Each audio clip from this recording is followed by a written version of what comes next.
So in the previous demo, you found that the code did not work.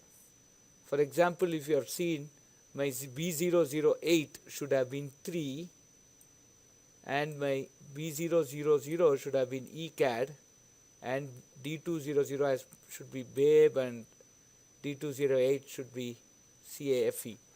All this did not happen. So why it did not happen? So let us go. This is just an exercise.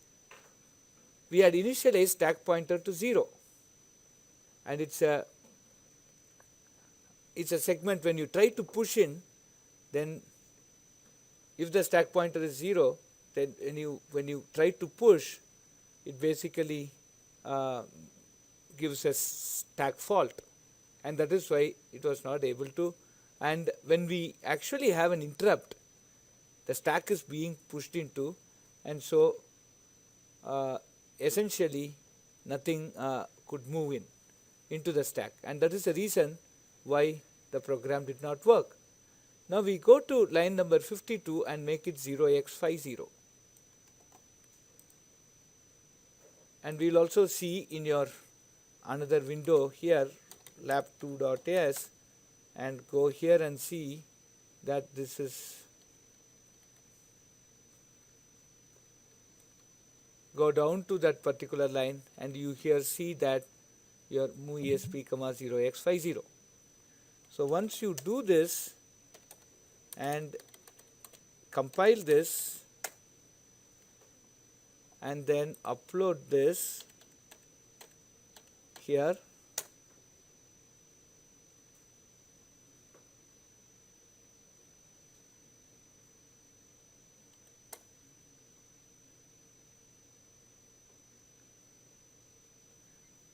now let us go and check what is there in B1000. There is some value, and of course all are null characters in B1008. Now we continue. Now you see what is there in B1000. It is ECAD. B1008, it is 3. That's what we wanted. And we'll check the other values also, as we see here. B1020, B1020,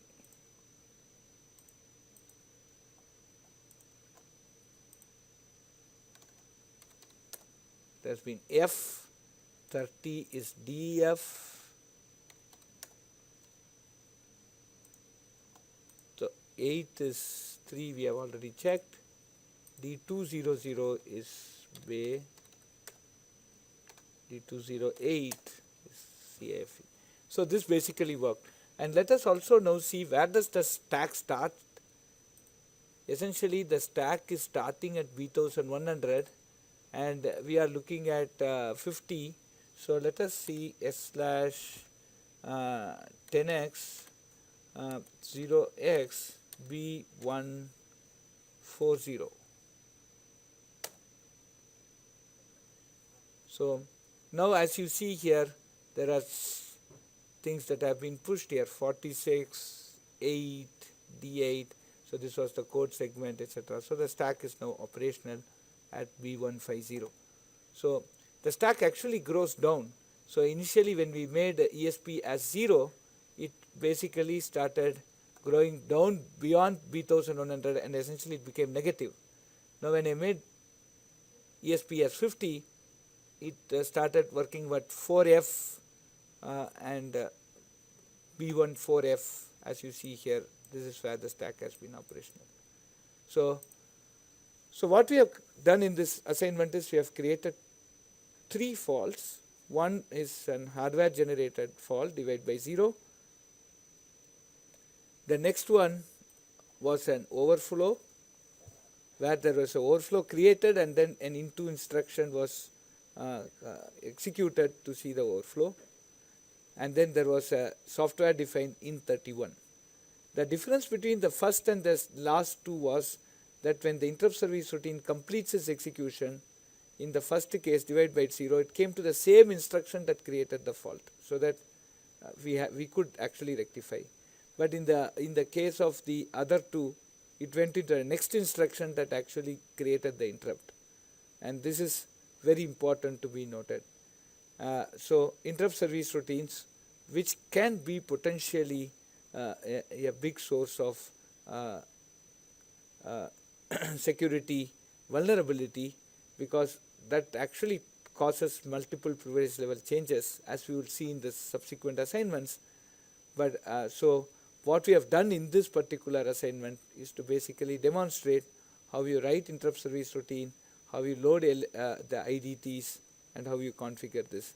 So this what I suggest that is, down the line you please start generating more interrupts that you see in the Intel manual, and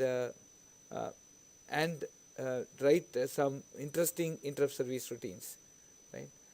Please note that the major part of servicing device request comes from an interrupt service routine. The device driver actually forms a major component of the interrupt service routines. So it is very important that you understand this particular assignment, and I hope you have done so. Thank you.